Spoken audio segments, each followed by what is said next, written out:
यहाँ प्रभु अर्जुन को अपने स्वधर्म का ज्ञान करवा रहे हैं और स्वधर्म का पालन करने से अधिक कल्याणकारी और कुछ नहीं होता, ये बात कर रहे हैं। और देखो अर्जुन का स्वधर्म क्या है, बोले क्षत्रिय है।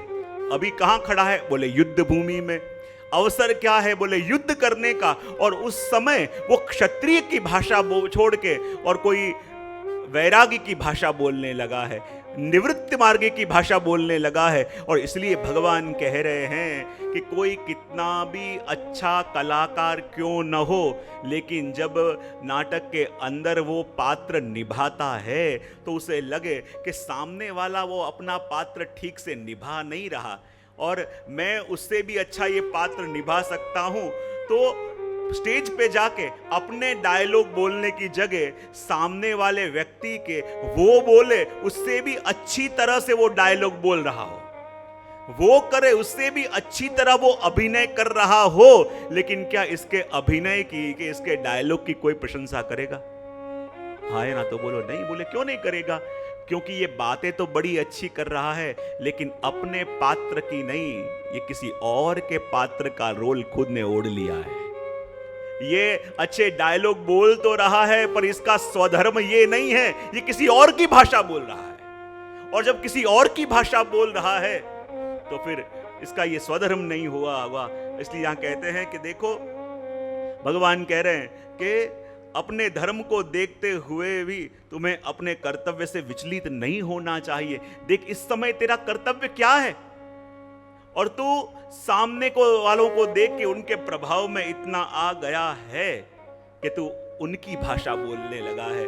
तू अर्जुन अर्जुन नहीं रहा, तू जैसे कोई वैरागी हो ऐसी भाषा बोलने लगा है। और इसलिए तो कह दिया कि जब अपन अपना कर्तव्य या अपनी ड्यूटी चूक जावें, चाहे आपको जीवन में प्रभु ने जो भी रोल दिया है, लेकिन जो रोल दिया है किसी और को देख के उसका अभिनय तो कहीं जीवन में हमने शुरू नहीं कर दिया।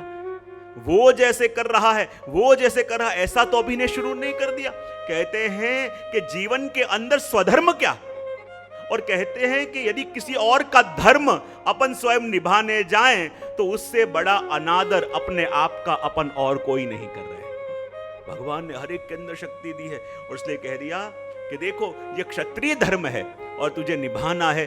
देखो मैं कई बार कहता हूं कि कई बार कोई व्यक्ति को देख के, कोई बड़ा कलाकार है, कोई बड़ा वो है, उसको देख के अपन भी उसकी तरह जब होना चाहे तो होता क्या है, उसकी ऑरा अपने ऊपर आ जाती है। देखो बहुत ध्यान से समझना, कई बार ऐसा होता है कि नहीं होता कि जिसके संग आपका अभी अनबन चल रहा है, जिसके संग आपकी अभी ठीक ठाक चल नहीं रहा, और जब आप उसकी तरह बिहेव करना चाहते हो ना तो उसकी ऑरा आपके ऊपर आ जाती है। और जब आप कहते हो प्रभु मेरे पे कृपा करो, और जब प्रभु आपके ऊपर कृपा करते हैं तो आपने उसकी ऑरा ओढ़ रखी है, तो जब कृपा आपके ऊपर होगी पर पहुंचेगी किन के पास?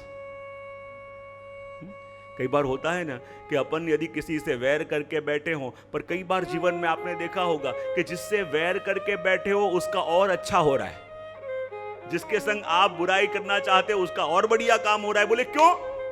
क्योंकि आपने उसके ऑरा को अपने ऊपर उसका चिंतन कर करके ऐसे ओढ़ लिया है कि जो कृपा प्रभु आपके ऊपर कर रहे हैं पर जिसकी ऑरा होगी उस पे पहुंचेगी। इसलिए इस वस्तु को जीवन में बड़ा ध्यान रखें।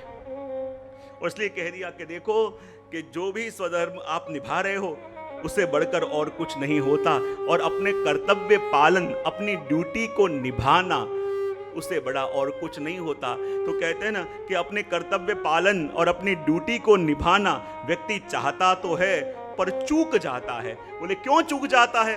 तो कुछ तत्वों के कारण। बोले क्या?